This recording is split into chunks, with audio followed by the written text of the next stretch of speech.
Major funding for these broadcasts has been provided by grants from the CUNY TV Foundation, Capital One Bank, Genova Burns, Gian Tomasi and Webster, New York Community Bank, the Witkoff Group, M&T Bank, Perfect Building Maintenance, Chase Commercial Term Lending, Greenberg Traurig, LLP, Kilroy Architectural Windows, New York's Window Company.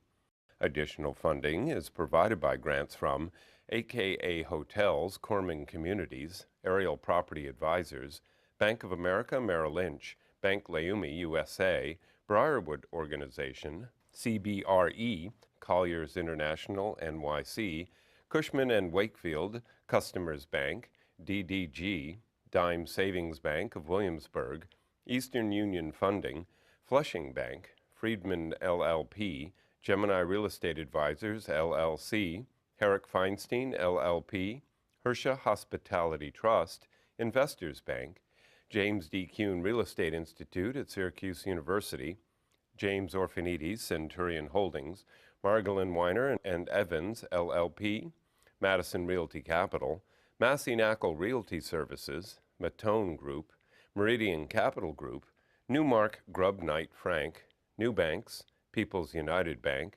RBS Citizens Bank, SJP Properties, Sterling & Sterling, Stonehenge Partners, TD Bank, TerraCRG, Urban American, and These Friends.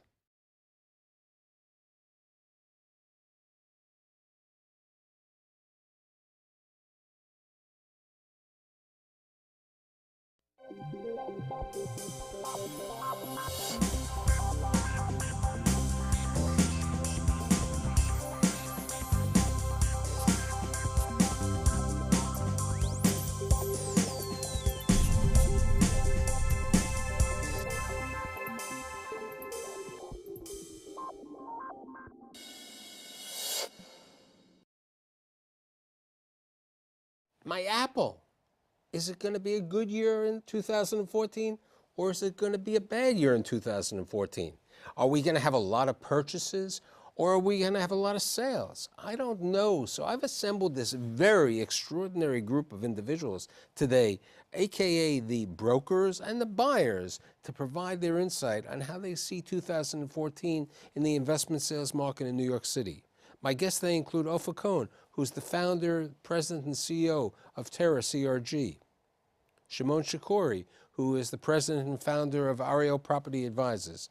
Danny Benedict, who is the president, CEO, and founder of the Benedict Realty Group. And last but not least, Josh Zegen, who is the co-founder and managing member of Madison Realty Capital and Silverstone Property Group.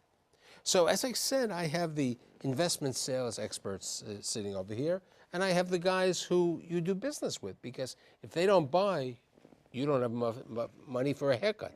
Okay, so the real question comes in, how do you see 2014, Mr. Sill? Well, it's an interesting question that we get all the time, and I think... Do you take the crystal apple? We've seen such a run-up in pricing, at least in our market in Brooklyn, in the last 18 months, that I think that sort of pricing-wise, 2014 is going to level off a little bit. I don't think that there's that much room for pricing to continue to roar the same speed. So here's the question, Josh. Over the last year and over the last couple of years, how much have you bought?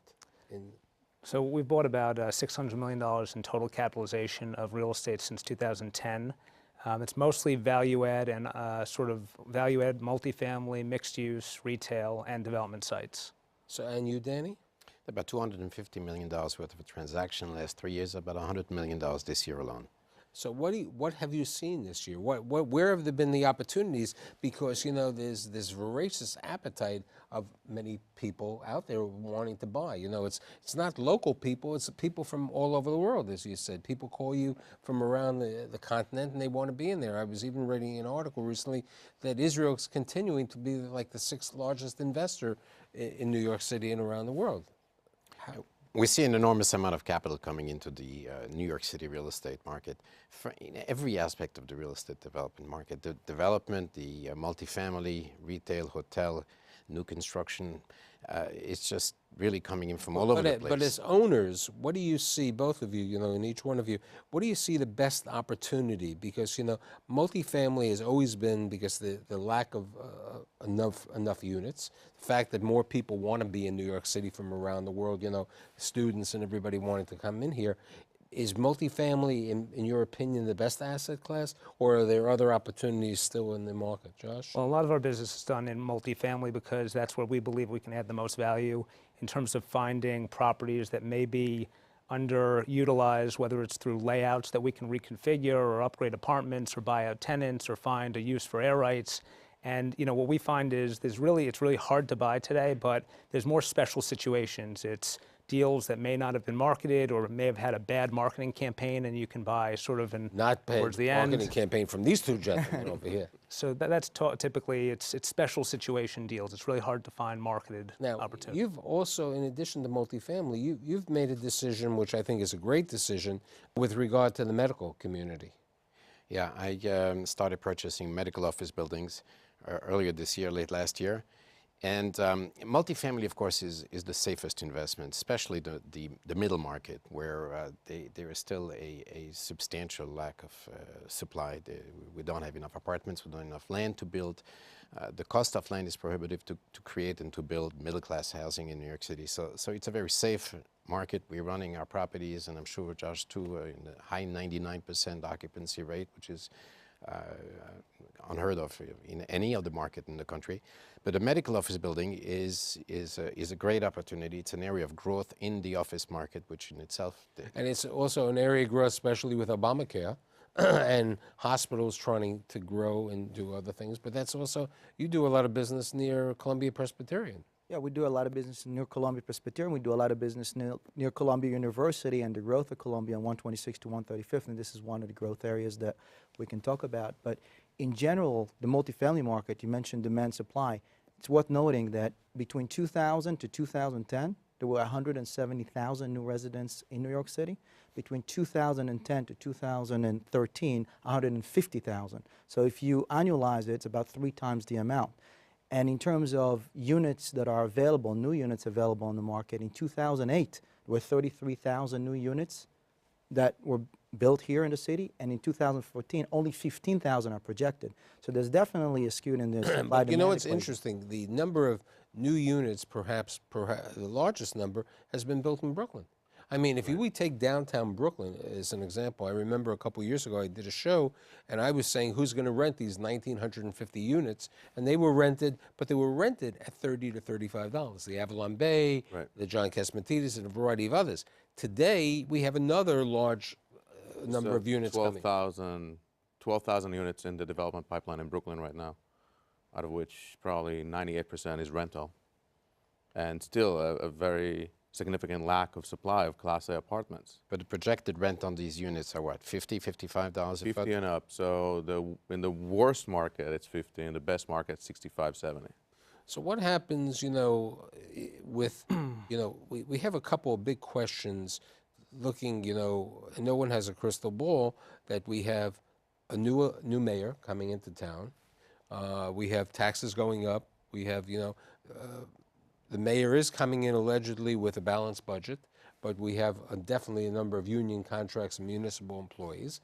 And then we have interest rates. No one knows. Everybody said they should have gone up, and they haven't gone up. So how do you, as buyers, look at these two major uncertainties?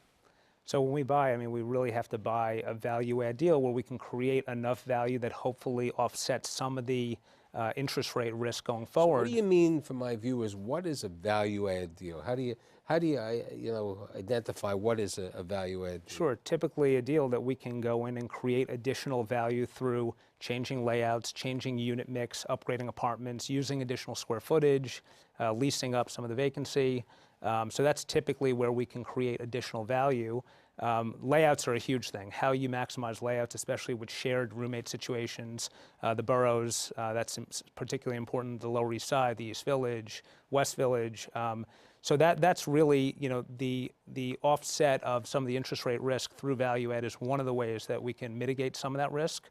Other thing is levering. So as long as you don't lever a property too much, interest rates change, and hopefully you don't have to, sell, or you're not over levered. So here's a question, and whoever wants to try to chime in on this, do you see? I remember a couple of people over the years who would take a building and convert it so they could get the 15%. So they take it out of stabilization over there. Do you see more investors wanting to do that? Do you see yourself thinking about that approach? That you can get these buildings out of stabilization. I don't think in Brooklyn there's very little buying that's not value-add buying. Anyone that's buying multifamily in Brooklyn is looking to add value through. But are they looking to add value through rental, or are they looking to add value perhaps by condoing and then having some units? Mostly through rental. Basically, the gap between rent stabilization rent in most of these mid-market neighborhoods that Danny's buying and market rents is so wide that once you turn these buildings around, change layouts, like Josh is saying, you get to market, they're out of stabilization and Yeah, and you can't or shouldn't buy a property to convert it just in order to get out of the rent stabilization. But I know there are people who do it that way, on unsold shares. The cost of converting a property today and to get to the 15% sale is prohibitive, and just to do it for the sake of getting it out of stabilization is not necessary. Today you can, and we don't know where. There are certainly strong headwinds which are blowing. You held a red apple before. I don't know if there was a message in there about the red ink or what's coming down the pipe. But there are some changes that the HCR wants to implement in the rent laws. But we have the ability for my audience, what type of things does the HCR want to implement? They have proposed some rules to make substantial change to the rent laws and to make it harder to raise rents and to make it more complicated and more cumbersome for the owners to achieve what the law allows them today to achieve. As investment sales brokers, have you seen that? Have any of your buyers, or potentially when you're selling a property, have they been worried about this? I mean, because Chip brings this up quite a bit, the association. Yeah, there is a concern, but it hasn't been significant yet. And I think your question is right about the next mayor and what he's going to do. So if he's going to have implications on rent stabilization, and that could be a real issue. What about, we've had an influx of approximately 13 to 15,000 hotel rooms. We have a lot. We have 17,000 under different phases. A good part of them, Hudson Yards. There are a couple. There are a lot in the meatpacking, and there are numerous in Brooklyn. I mean, Brooklyn has, really seen a large number. Do you see a lot of hotel development sites? Do you see hotels being built? Have you thought of it? What are you seeing? we're seeing in areas which support, from a zoning perspective, support both commercial and residential, we're seeing more need and more demand to go with the residential route, just because of the ease of financing and how attractive and lucrative. Are we seeing mixed use? Are we seeing the mixed use rental and hotel? In the larger Not project. much. Very Yeah. little. In the larger project, you're seeing that. Right, but that you're seeing that really in the 4.5 to 5 star, Yeah. the 5 to 6 star, the Bacharach, and those, which are a very high thing because you basically your cost to develop that's close to $1 million a room, and then you got to get an outrageous sum over there. But It's really being driven by zoning. I mean, there's some zoning districts that they created in downtown Brooklyn that give you a larger ratio of commercial FAR that would almost force you, in order to maximize the FAR, to do a hotel/resi development. But other than these little pockets. But there are markets like Long Island City and Williamsburg. Long Island City, there's a number of hotels being built right now. Williamsburg, areas that were excluded from the rezoning to residential, some of those landowners had land that just they couldn't do that much with a couple of years ago, and now they are building hotel with the success of the Wythe Hotel. Right. And even office actually Right. is something that's Which is another interesting subject because I was with somebody the other day and we were talking, this person wants to be in Brooklyn and the person wants different type of office space. Doesn't want to be in the Metro Tech. Basically, this is a a Jay-Z type of It's a huge creative demand. office. This is very creative, has a advertising agency, with hip hop and everything. And he had mentioned to me, and he knows Bruce Ratner rather well because he represents the NBA.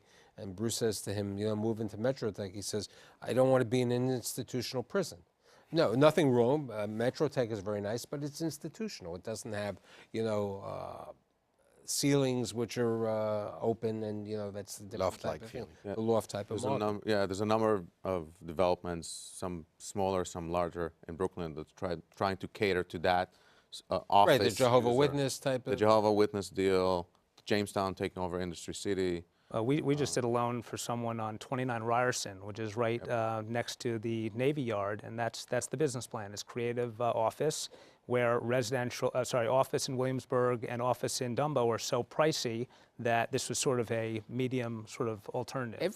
But everything relating to office, residential, is really tied into what's something that I've said prior to the show, TOD, transit-oriented development. It's like what Danny has in Great Neck. He has apartments in Great Neck. He's bought a lot of apartments in Queens, and you've done developments and other things. Something, like the Clinton Hill deal that you're doing on Myrtle Avenue, things that are near the train are the key. That's why Coney Island, even though it has potential opportunity, it's an hour ride. So that 1 hour trip has an effect on Coney Island, and nothing's happening there. So, that's very important. The access, I think, in Williamsburg, it used to be only the L, but now you have the M. So you have two lines over there, which increase the opportunities over there. How do you see Harlem these days? Because I know you've spent a lot of time north of 96th Street. Very successful, in our opinion, very successful place. It's a growth place. I mentioned before, I think that Columbia University and its expansion between 126th to 135th Street is something that wasn't priced in real estate yet. And 125th Street is an area that's changing right now as we speak. See, a lot of transition there in terms of builders that are going to build and sellers that are willing to sell today, and so it's definitely an area in transition. Unfortunately, many times when I do the show, people forget that there are 5 boroughs in the city. Okay, and I know you're in the Bronx, and then you're in Staten Island. What's your thoughts? Because they have approval for the Ferris wheel, for this big major Ferris wheel, and they, in addition to the Ferris wheel in Staten Island, they have approval for a major outlet mall. So what's your thoughts? And I know you're doing some developments. So, we bought a property on Richmond Terrace directly across from the outlet center. It was a little luck that was announced after we bought it. But the rents we're getting there are low 30s per foot. Brand new building that we bought at a huge discount, and we see a lot of opportunity there. A lot of development opportunity with the outlet center. It's going to be the only outlet center in the 5 boroughs. And we just went to contract on another site on Richmond Terrace that's going to be 200 units that we're very excited about because of the opportunity that we see and the changing dynamic there. Have you ever gone to that? You got to take a bridge or a ferry. It's out of town, right? It's out of town. It's like I used to say to Ofer Yardeni, it's out of Manhattan. Do you know what Brooklyn is? I think Staten Island is still. I've never been to Staten. I've been to Staten Island, never purchased any properties there. The Bronx and Staten Island are still lagging behind Manhattan, of course, Brooklyn, but and Queens. But the Bronx has some relatively, good transportation in certain parts of. People are talking about the hub. The hub there's a lot of development. There's some really good retail development. Well, what are you seeing in the hub? The hub, for my audience, is like 149th Street and 3rd Avenue type of market. There's some hotels that are coming up, aside from the hub. The Opera, right? The Opera House. And there's also another area in the Bronx that you should talk about, which is East Fordham Road, which was just rezoned, and it's an area that we believe will come up soon. A couple of months ago, I did a show that people thought must have been crazy, but there is manufacturing in New York City, and the manufacturing in reality takes place in a couple of boroughs: Brooklyn, Queens, and the Bronx. It doesn't take place in Staten Island, and it really doesn't take place in Manhattan because they can't afford it. Do you see manufacturers coming into looking for spaces right now? Yes, but it's a new kind of manufacturing. It's either tech firms, media firms, or what we call the sort of creative, artisanal type creations. Cheeses and food. beer. And the mayor's office have made a major push into making these sort of food-oriented. Made in New Right. York, made in USA, Right. made. And we're seeing, like the old Pfizer building in Brooklyn, that they've really encouraged that food-oriented manufacturers to come there, and they need really little space, but that's something that we can't outsource to China, and that's something that needs to be close to the city where the restaurants and the consumers are. And so it has been very successful. What are you seeing, since you're really the only one who's doing it? You really don't have anything in Nassau or Suffolk right now. Right. What are you seeing in Long Island? Again, there's not a lot of growth in manufacturing in Long Island. Just in general. But in general, I think that residential is getting stronger and stronger in Long Island, and medical space. The only area of growth in the office market in Long Island is really medical. And the hospitals are growing, they're acquiring medical practices, they need larger and larger space, more and more space. And they're really competing with one another. Manhattan hospitals are coming now to Nassau County, Mount Sinai, New York University. They're all coming to that market. It's a strong, good market with a population which has good insurance, and they're all seeking that market. So there is a lot of interest in that. Let's go to another place where the water is. Jersey City, Hoboken. I did a show a couple of weeks ago, and I had the mayor of Jersey City. There is enormous amount of development taking place in Jersey City. And you can get a brand new apartment in Jersey City and pay $40 a square foot, as opposed to Brooklyn, where you might have to pay $80. What's your thoughts about that? I mean, there's tons of things going on there. We're involved in that market, and land prices have, I'd say, tripled in the last 3 years. There was a low point in 2009, and especially in that sort of arts district of Jersey City. But as you said, if you can buy rent for $40 a foot as compared to 50 to 60, or even more in Manhattan, then that's a good value proposition. Right. Yeah, and it is, because they're brand new. They have a lot of amenities. In a way, transportation. great Fort Lee. Yeah. Fort Lee is coming. Fort Lee, enormous right project. now we have two major Hoboken. projects. You have the SJP property, and then you have the Kushner project with the guys from Ohio. And Fort Lee has been a hidden thing. This has been vacant for 25 years, but something which I happened to be in Fort Lee on Saturday night. It's a 15-minute ride from Midtown Manhattan. I mean, if there's no traffic, but you have to hope on that.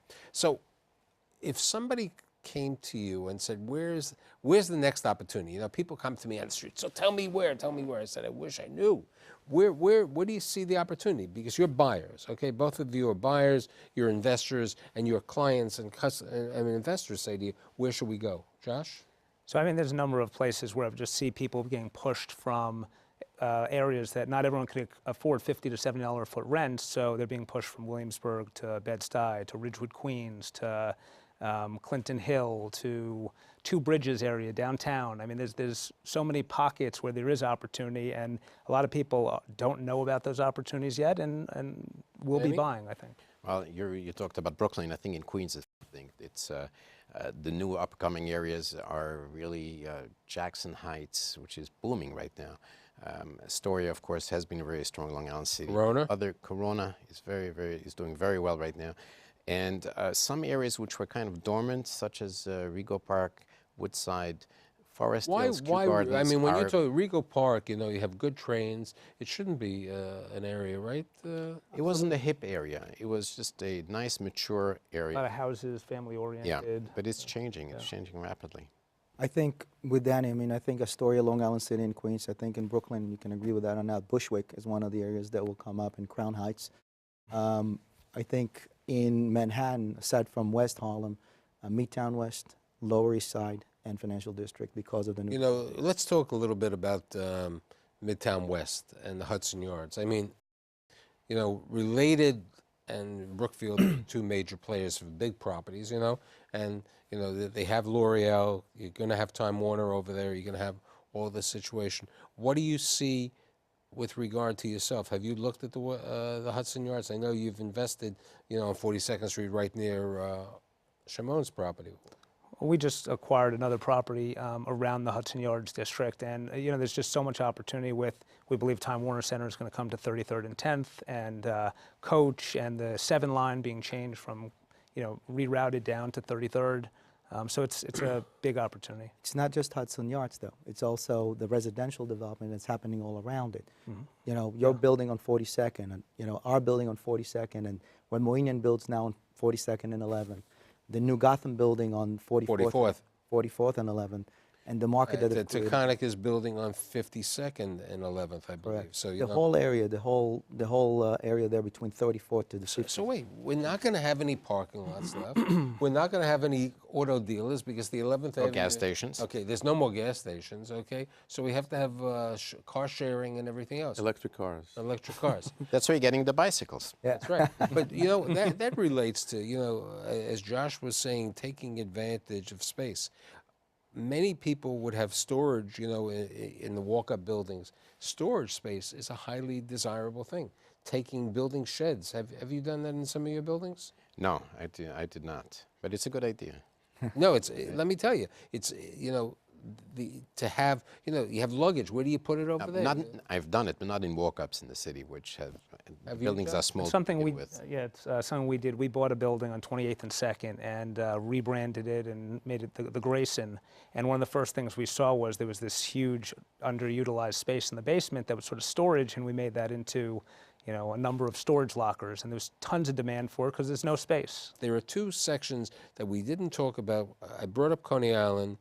Let's talk about the space near Starrett City in Brooklyn, over there, East New York. And let's talk about, you know, the genting operation at Aqueduct is the most profitable racino in the world, okay, with the machines. People work there. Wages have gone up. Their salaries have gone up. That the average person working at the racino is making $22 an hour, okay? So, you know, it's a very good thing. Do you see housing perhaps being built over there? Well, I think you mentioned East New York.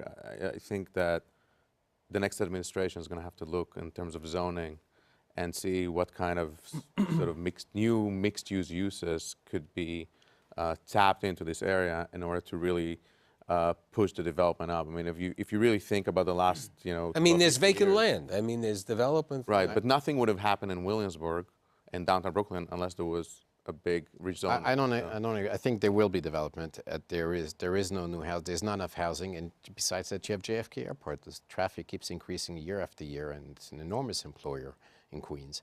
And there is no housing available. There's nothing in the area. So yes, the market is what creates. And what about another section of Queens called the Rockaways, which I always say, you know, you have the water, you know, it's the same place as the Hamptons, you know, it's a little, and it's closer. I mean, do you see the Rockaways as potential? I was there recently, and it's going to take many years, I think. You know, it's just Have you? still, I mean, They've tried, many developers have tried there, and it has failed so far, but I think that the market will create, the demand is there. yeah. I think there's enough land other places, like Long Island City and Astoria, to build first. What's your thoughts of you know, with the development of the new Cornell on Roosevelt Island? Where do you see the development coming around there?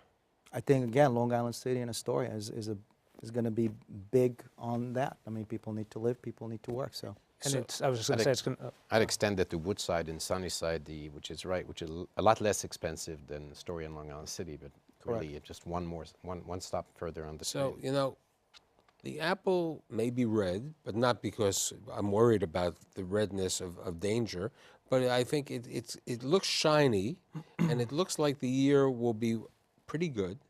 We have those questions of a new mayor, questions with the DHCR, we have questions of interest rates, but on general feeling, it seems positive. And I'd like to thank Ofer, Shimon, Danny, and Josh, and I'll see you next week.